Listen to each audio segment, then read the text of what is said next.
Your point, you mentioned Newt saying that. Here he is, laying out.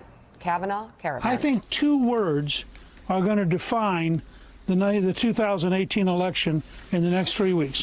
One is Kavanaugh, and the other is caravan. As you know, I'm willing to send the military to defend our southern border if necessary. All caused because of the illegal immigration onslaught brought by the Democrats because they refuse to acknowledge or to change the laws. They like it. They also figure everybody coming in is going to vote Democrat. So here's the thing. Willie, everything that he just said, there's a lie. Yep. And I'm not saying like, oh, well, maybe this part. No, it's all a lie. There's not an immigration onslaught. We've talked about the numbers over and over again. Yeah. Barack Obama saw immigration go down.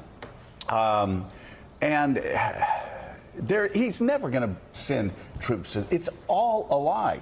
So instead of Democrats getting angry about it, why don't you come up with a message? Like if somebody lied about me, I'd tear them to shreds. I'd take it apart, I'd pick it apart, I'd tear them to shreds. If I'm on the campaign trail, in fact, one time I said to a guy after he was like saying some really ugly things about me, and I don't want to offend anybody this early in the morning, but I went up whispering to him and I said, I want you to know that everybody told me not to attack you. They told me to stay away from you. I want you to know, if you punch me in the stomach again, I'm going to kick you in the face till you don't move. Your family's not going to recognize you. So you can rhetorically, of course. Yeah. Rhetorically, yeah. I said, just to be clear. I said, but I didn't let him know it was rhetorically. No. I said, so you can keep running your negative ads, but if you do, I promise you, I'm going to destroy you. And I turned around, smiled, patted him on the back, and I walked away.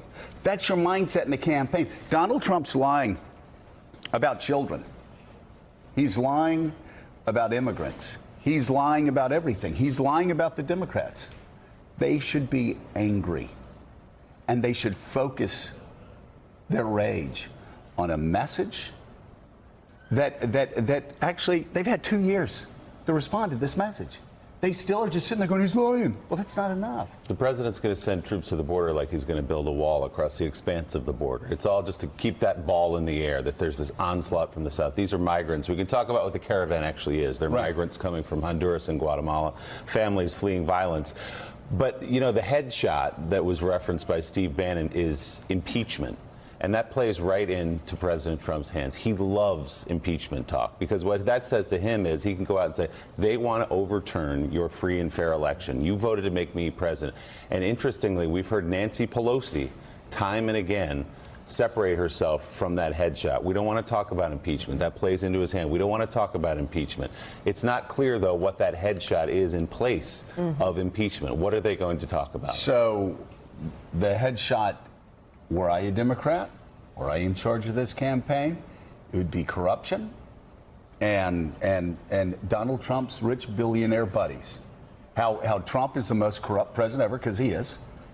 Talk about how he's turned Washington into a sewer and he's just there skimming the money off the top, and how Donald Trump has created a plutocracy. Like, he's basically doing what Vladimir Putin's doing in Russia. He's creating winners and losers. He passes a tax bill, and then he flies down to Mar-a-Lago in his private jet. He sits around the table with his billionaire buddies, and he says, quote, "You all should love me. I just made all of you lots of money today." Right? You can't make a 30-second commercial out of that. The commercial. Show fat Trump. Show fat people all around. Just show them from the waist down. Just show these fat oligarchs around the table at Mar-a-Lago.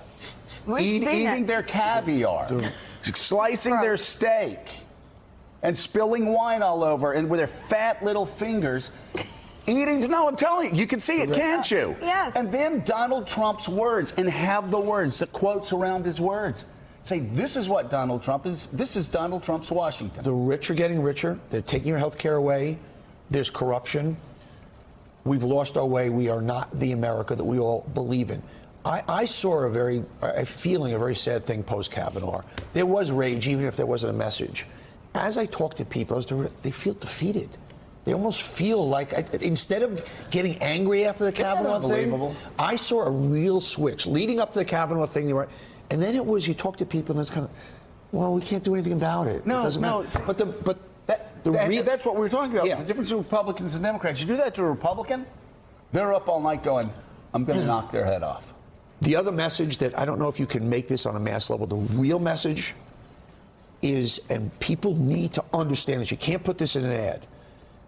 We are heading to fascism. I know that's insane. If we don't get the House back, look at the last 2 years of what's happening. Multiply that by 3. Multiply that by 5. But see, Donnie, what's that mean? Our total. That's what I'm saying. You can't. What's it mean? You can't say that in a message. But that, do you to know? me, Do you know why is the that scary doesn't part. mean anything now?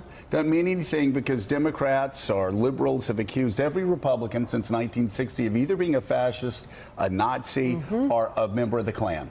Okay. So you do that every 4 years, and I got the quotes. If anybody wants to see the quotes, every year since 1960, People should be they've accused Republicans of being Nazis, fascists, racists, KKK, you name it. So what are you going to do specifically? Specifically, they're taking health care away. The rich are getting richer. You've been duped. Vote for your children because it's starting to slip away. This president needs checks. By the way, nobody here for bloggers advocating violence. Steve Bannon was one that talked about the headshot. He was talking rhetorically, I'm sure. Right? He was. Okay, yeah. When I told the guy that I was going to kick him in the face, I said rhetorically with campaign ads and a lot of love. That's what we're talking. But we're talking more of a mindset, Mika. You get beaten in a Supreme Court pick. You know what? You don't go away defeated. Right. You go away angry and you come back ready to, rhetorically, knock their heads off. Democrats need a whole lot more of that over the next 18 days. And it's a tricky thing to navigate verbally because we have a president who advocates violence, and you just have to be careful because you say one thing and they'll over-respond to you. Thanks for checking out MSNBC on YouTube, and make sure you subscribe to stay up to date on the day's biggest stories. And you can click on any of the videos around us to watch more from Morning Joe and MSNBC. Thanks so much for watching.